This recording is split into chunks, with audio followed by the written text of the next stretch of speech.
The main objective of this program is to teach you how to handle and fire the M9 Beretta safely. In order to do so, you'll need to learn about safety principles, natural ability, physical reflexes, fundamentals of shooting, firing positions, fundamentals of grip control, and breath control, all of which play an important role in developing excellent marksmanship. In addition to your instruction, you'll also learn about sustainment training exercises designed to keep you proficient for qualification and ready for deployment. By following a few simple rules on firearm safety, you'll begin developing the habits you'll need to protect yourself and others. Start memorizing these rules now. Whenever you're handling a weapon, always treat it as though it were loaded. Be sure the weapon is always pointed in a safe direction whenever you're loading or transporting it. Never smoke in an area where there's ammunition, explosives, or flammables. Obstructions should never be placed in the muzzle of any weapon before firing live ammunition. Make sure all weapons are kept in an area where proper safeguards are being used. Unfortunately, it is not uncommon for safety rules to be overlooked during a combat situation.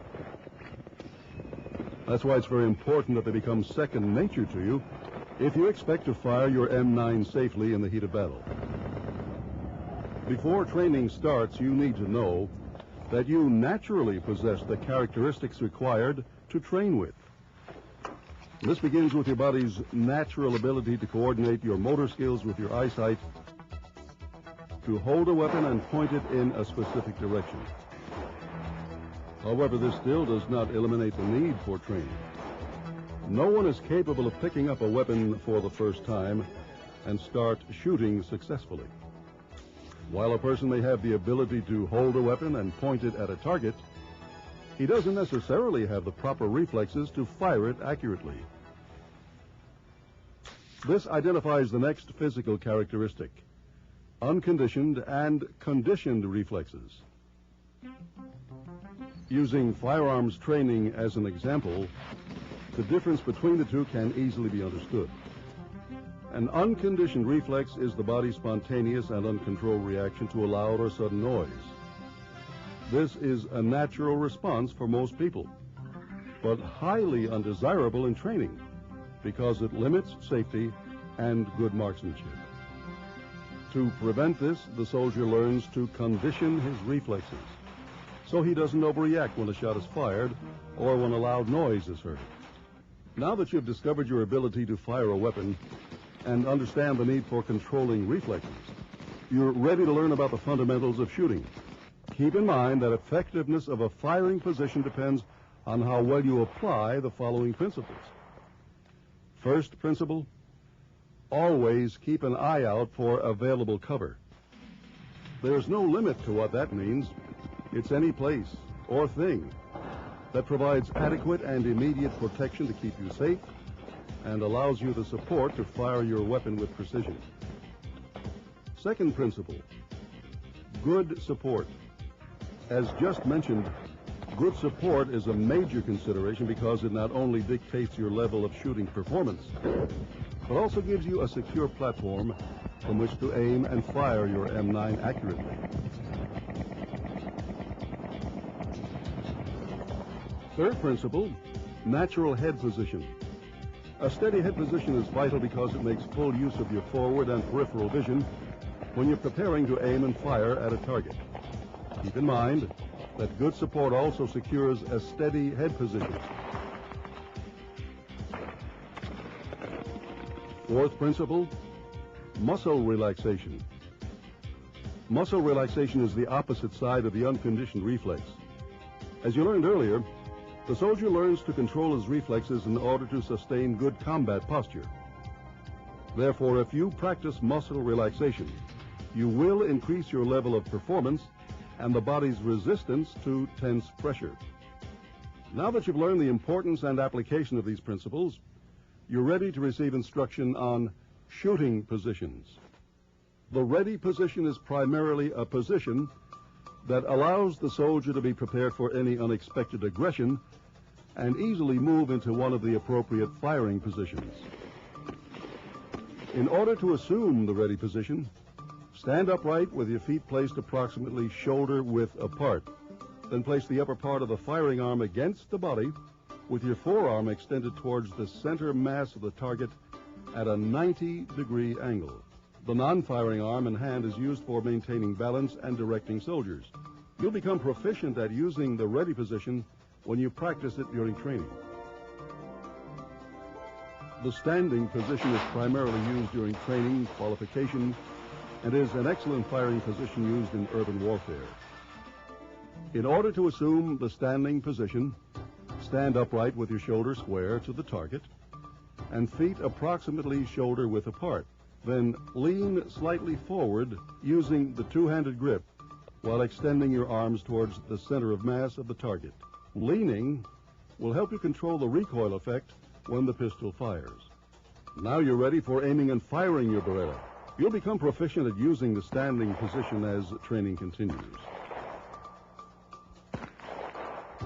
The crouch position isn't favored in combat because of its potential hazard to the soldier.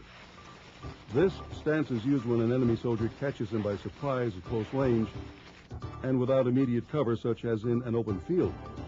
However, it does provide some support and makes the soldier less of a target. In order to assume the crouch position, face the target by placing yourself in a crouched posture with your feet about shoulder width apart. Next, bend your knees slightly to decrease your risk as a target. Then lean your upper body forward just past the hips to give yourself faster recovery time from recoil.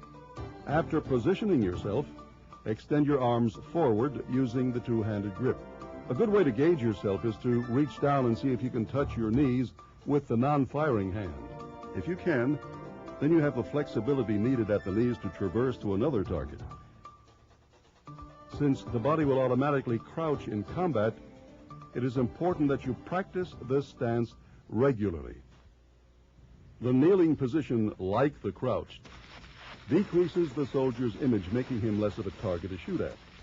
This posture not only provides excellent protection, but gives the soldier the support he needs to fire his M9 accurately at targets ranging from 25 to 50 meters away. In order to assume the kneeling position, face the target and place the firing knee onto the ground with the lower leg and foot extended back, placing the foot vertically onto the buttocks. Now, rest your body against the heel and toes for main support. At this point, the non-firing leg is bent at the knee, placing the foot into position for added support. Next, rest your non-firing arm just above the elbow on the non-firing knee. Then extend your firing arm towards the target using the two-handed grip. The prone position is the most favored of all because it provides excellent support and protection. However, the head position is lost because the soldier is lying face down. In order to compensate for this, the soldier aligns himself with the target, then aims as he lays his cheek against his firing arm. In order to assume the prone position, lie flat on the ground with your arms extended towards the target. Next, roll slightly over to your firing side and adjust the non-firing leg to support your weight so you can reduce muscle strain. Now assume the two-handed grip using the fingers of the non-firing hand as a gauge to lower or raise the weapon as needed. This completes the section on firing positions. In the next segment, you'll learn how to fire the M9 correctly using the two-handed grip. The two-handed grip requires that you hold the weapon with a firm and uniform grasp to establish grip control.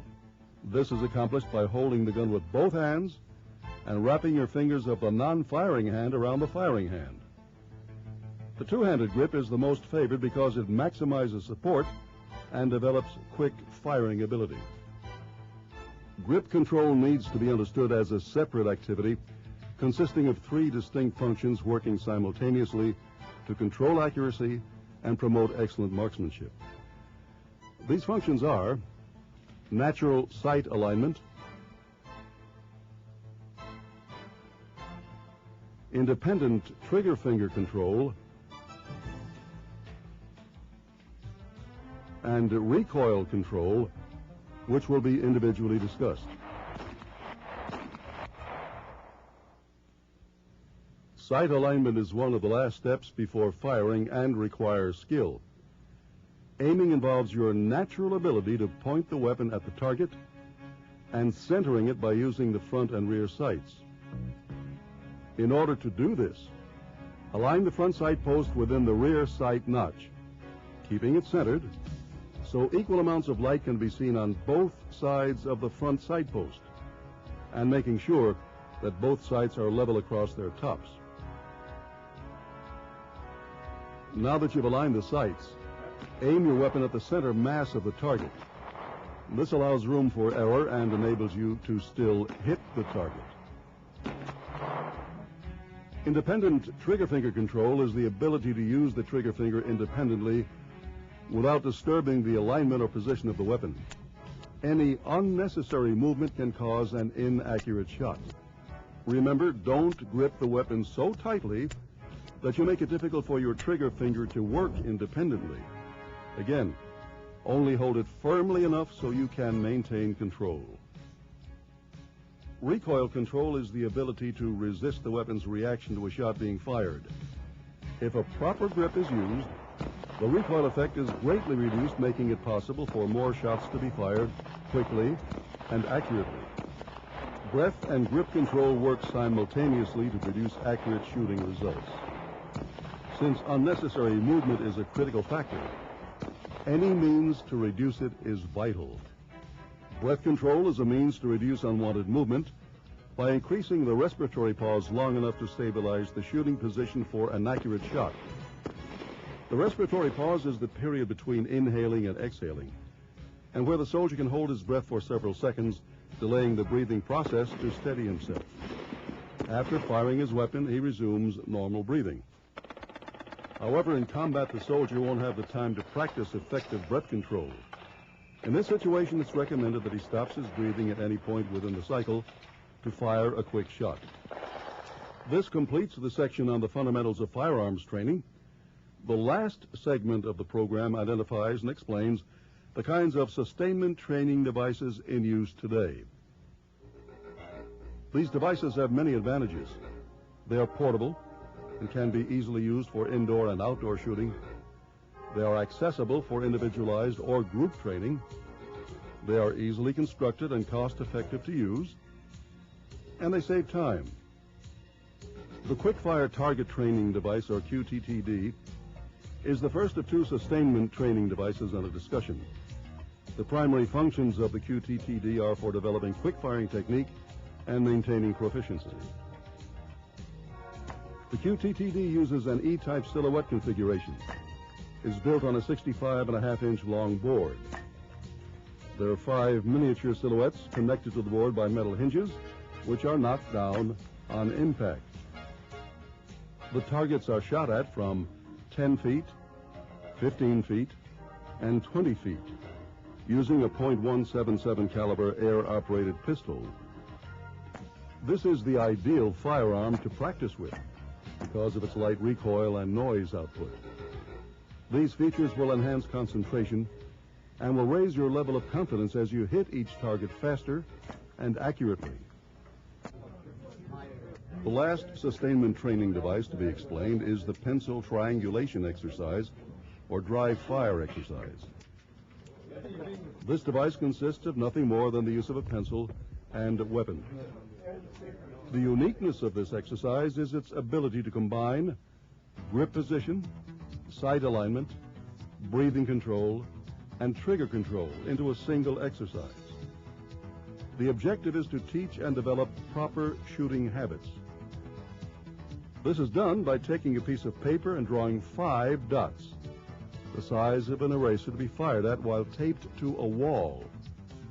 The objective is to shoot a group of 5 shots within 1/8 of an inch and 1/2 inch below the dots. To proceed with the exercise, Clear the weapon and insert a 6-inch sharpened pencil, eraser first, into the muzzle.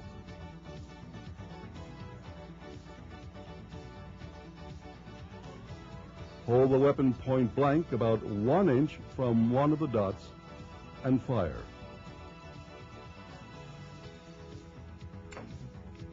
At that instant, the pencil jumps forward and leaves a small mark.